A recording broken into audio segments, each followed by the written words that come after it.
जो issues face कर रहे हैं आज, रोजगार की बात हो या अपने सपने साकार करने की बात हो, उन सबको एक बल देने का काम ये बजट में उन्होंने किया है।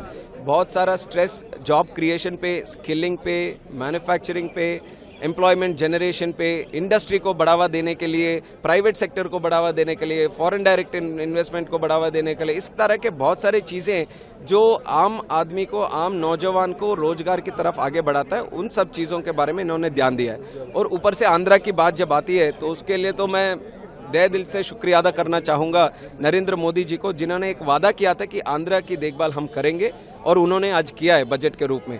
जो कैपिटल की बात आती है, 5 साल जब जगन मोहन रेड्डी की सरकार आंध्रा में थी तो नो कैपिटल स्टेट कर दिया था, अमरावती को पूरी तरह से डिस्ट्रॉय कर दिया। वहाँ पे किसानों के साथ जो हमारी एक एग्रीमेंट थी उस सबको डिस्ट्रॉय कर दिया।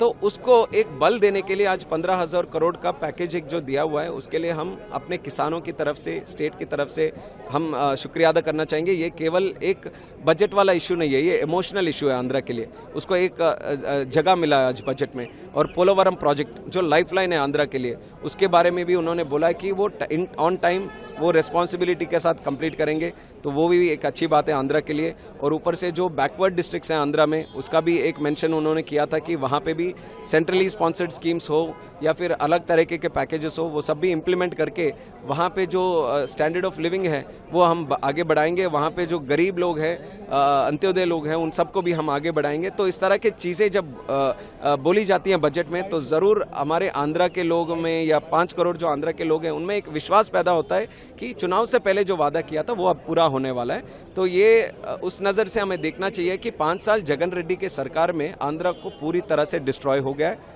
20 साल हम पीछे चले गए। अगर केंद्र सरकार आगे आकर हमें हाथ नहीं बढ़ाता तो हम आगे नहीं बढ़ सकते।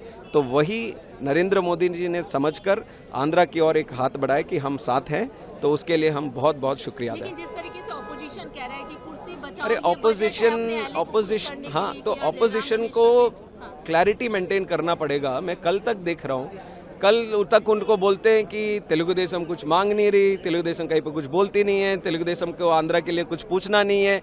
अब जब बजट में इतना सारा है तो बोलते हैं कि जब आंध्रा को ही चला गया है, सब इधर ही हो रहा है। तो चाहते क्या, आंध्रा को पैसा मिले ऐसे चाहते हैं कि आज ना मिले ऐसे चाहते हैं? उनको एक क्लैरिटी मेंटेन करना पड़ेगा। अरे आंध्रा भी इस देश में एक स्टेट है, 5 सालों में कितना नुकसान हुआ है उनको भी एक बार देखना चाहिए, कांग्रेस वालों को या इंडिया अलायंस वालों को। जिस तरह से नुकसान हुआ है, ये पैसा भी कम ही है, पर केंद्र सरकार ने इतना दिल के साथ उन्होंने आगे बढ़ा, तो इसके लिए हम धन्यवाद देना चाहते हैं। और इंडिया अलायंस को भी आगे आकर धन्यवाद देना चाहिए कि आंध्रा जैसे स्टेट को पैसा मिल रहा है।